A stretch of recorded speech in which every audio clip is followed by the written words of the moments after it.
She's the soul of Game of Thrones. Though she had no powerful magic, she killed the Night King in the final season. To avenge her mother and brother, she endured years of hardship and ultimately slew her enemies like a true warrior queen. My name is Arya Stark. I want you to know that. The last thing you're ever going to see is a Stark smiling down at you as you die.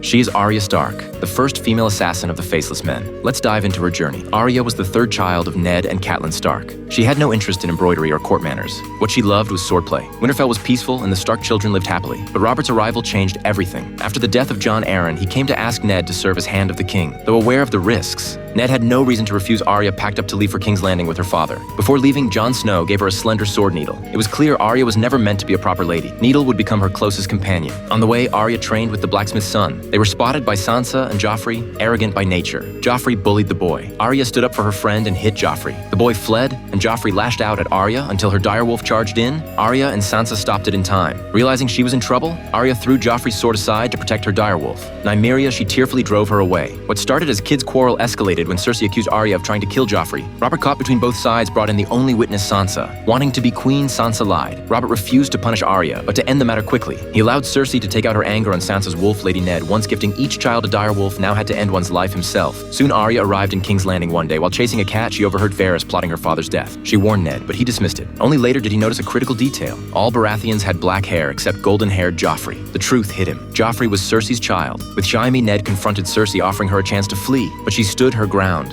When you play the Game of Thrones, you win or you die. There is no middle ground.